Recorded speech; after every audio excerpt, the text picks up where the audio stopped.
Hello and welcome to the channel. This is Steel City Knives. And I've got a brilliant video for you today. We're going to be talking about this Boker Schloss series in the club knife. So this is a really intriguing and interesting series, and the person, I have a commenter to thank for me getting this knife, Don C. I was looking to buy a club knife and Don C really rated this series. He said it was really well put together, and I've seen a few videos of this previously on YouTube of the series. It really intrigued me. And I thought I need one in the collection. So thank you very much, Don C. And there's some brilliant videos out on YouTube about this knife. Right, so let's get into it. I'll show you how the knife came to me. So the Boker usually do brilliant packaging. This is one of their more manageable size box, not a massive box, but very well done, really nice box. So right, he's saying carbon steel, not stainless. So giving you a bit of a heads up there with the sticker. So what you get in that box. Right, firstly, am I on my own, guys? But they always give you this sort of baggie. Now look at this knife. This is a real nice, good-looking knife, and they do some really classy, beautiful pieces. And I'm not going to put it in something like this. I'm sorry, I just would never do that, and I never do. And I don't know about you guys, but Boker, save yourself a few quid. Don't put it in, mate, because it's too small to put glasses in, and I don't know what else I'd use it for. But if you wanted to charge us a few extra quid and put something like this in, then definitely do that, because I know you can make a beautiful slip. This is absolutely beautiful. I like the stamping that you've got on there. So yeah, I'd rather have something like this than something like this. Who's with me on that? Tell me in the comment section. Right, let's have a look what else you get. Right, so you get some care instructions in the box. So it's basically just telling you about carbon steel. And what else we got?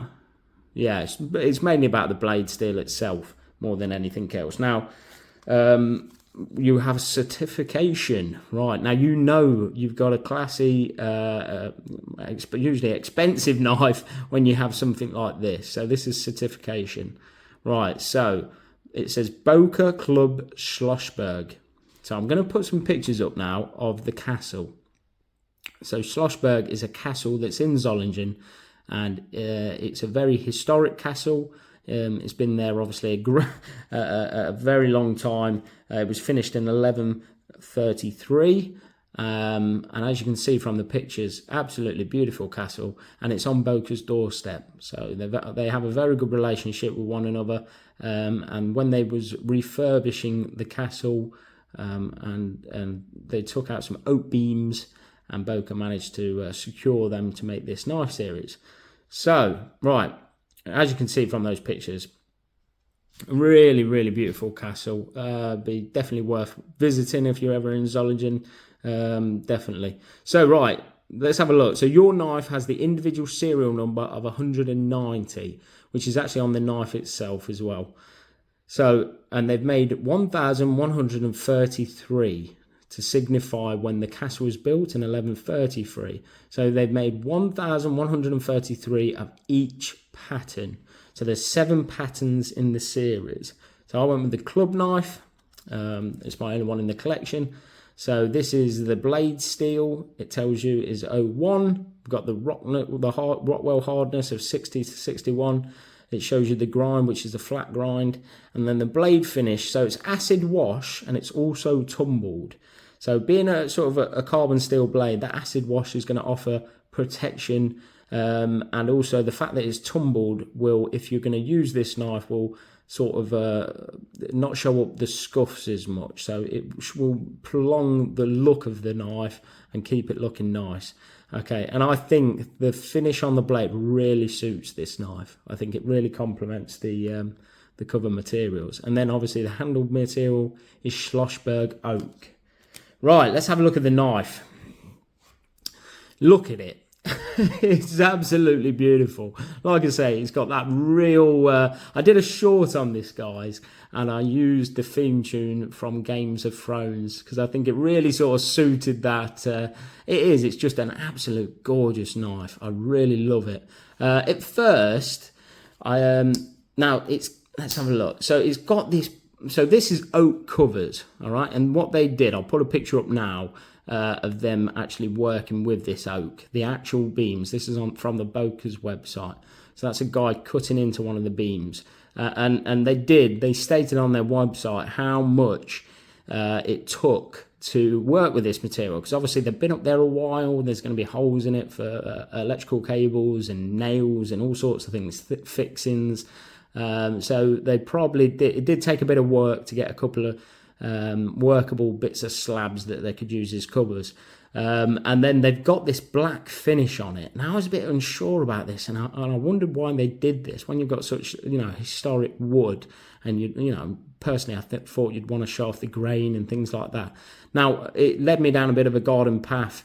Not really a garden path, but more looking into oak and aged oak especially. So when you have sort of oak's got tannins in. So when you get tannins and then the water, it makes a tannic acid. Okay, and then when you get the tannic acid and iron, it's sort of like a black iron oxide. And so aged oak does go black over time. Now internal oak doesn't, because obviously it's not exposed to a lot of water and things like that. So I'm thinking, and you can speed that process up by making a concoction. And I'm wondering if this, because it doesn't look like a stain, it does look like it's in the wood itself. Let's have a real good look at it. Now, it's not got sort of like a protective coat on it either. It's a really open grain sort of wood. And I'm wondering if this is what Boker's done, because it's already aged as well. And that process, it might have started to discolour through working with it and things like that. So if you make a concoction with wire wool or iron nails and vinegar and apply it. Now, obviously, they'll probably use something different than that sort of homemade concoction.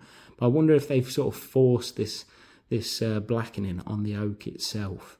But they also, I'll put a picture up now, do a series called the Beer Barrel series, which is exactly the same. But again, they'd have that with old oak. Old oak does discolour and it does darken. So have they forced this to make it go even more darker? Now, as you can see sort of like how open grain it is, and it's got a really grippy texture to it. Now, if that's not for you, you could put a clear coat, a protective coat of something on this. Personally, myself, I think I'm just going to feed the wood with mineral oil and leave it like this. But yeah, so as you can see from the covers, it's you've got this wood grain on the side, and then just on these, you've got this blackening colour. Now, the only problem I've found with this, there's a small little hole right near that, as you can see there. Now, of course, I think that may have even been caused afterwards, because Boker's quality control is absolutely, it's one of my top knife brands, I think, Boker. I really do enjoy collecting them, and I've never really had any major issues with them for fit and finish, really. And they are probably one of the most consistent knife brands out there with quality control, considering it's all handmade. But yeah, absolutely beautiful knife. Have a look at the centering there. The fit and finish is absolutely spot on. So I love this club knife pattern. While we've got it close up like this, you can see the tang is not exposed. So it's a really sleek design for your pocket. There's no sharp edges or anything. So I love this shield. It's one of my favourite Boker shields. It's just really simple, black with the silver there. Looks really nice. Obviously, that's the famous chestnut tree. So, right, let's have a look at the blade. So, I love this acid wash. I think it's absolutely brilliant. And it's a beautiful spear point. It's got a lovely little bit of swedge in there. You've got this brilliant long pull. And then it's got the match strike at the bottom there. Now, it's really hard to see the tang stamp because of the acid wash. It's also been tumbled, and I don't know if you can see that, but when you tumble something, when you scuff it up and get scratches on it and stuff like that, it sort of takes it a lot more bare, and it hides it almost as well. So this blade with this sort of treatment should really protect it and look after it. Right, let's have a look, see if we can make out this blade tang stamp. Yeah, there you go. You need to make sure the light hits it at the right angle, really. But there you can see you've got Boker Solingen and then 01 for denoting the tall steel. And then you've got that chestnut tree logo on the side. But we'll have a quick look at the blade grind while we've got it this close up. So I think that's nice and even.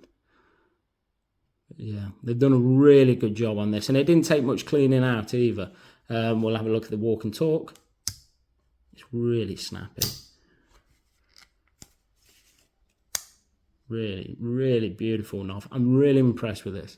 And then as you can see on the back spring, you've also got that serialization number there. So I've got 190 out of 1,133. So not really sort of... I mean, there's a few of them made, but enough to still make it a special knife. And obviously using that sort of handle, the cover materials, makes it even better, really. But yeah, absolutely brilliant knife. I'm really impressed with this. Really enjoyed it. Right, so that castle has been around for a long time, but Boker themselves are quite an historic, and that's why I think they've got such a good relationship with them. So Boker, we know, was sort of started in 1869. So that makes them 154 years old. Now, they did a bit of research and they've got a special knife out. So they think they traced the actual trademark and this logo back to 1674. And when they did that research and they realised that they could date it back, they associated that trademark with whetstones and water, so they obviously knew it was used for like sort of a cutlery sort of industry. And then they brought out a special knife, and it's called the 1674, and I'll put a picture of that up now. So it's a really beautiful sort of scout knife, and it's got that desert ironwood, so a really beautiful knife. But yeah, this cost me, guys, $75.95. And I bought it from Moonraker Knives, and they've still got some in if you're interested. And I know they're a lot more expensive in the USA and other places in the world, but over here we're quite fortunate, really, that we don't pay as much. And I think for £75 for historic candle covers and a story, everybody likes a knife with a story, and this has got a brilliant story to tell. So I was happy to pay that, and I'm glad I've got it in the collection. So, thank you all for watching. I've really enjoyed doing this video. I hope I see you on the next one. Thank you very much.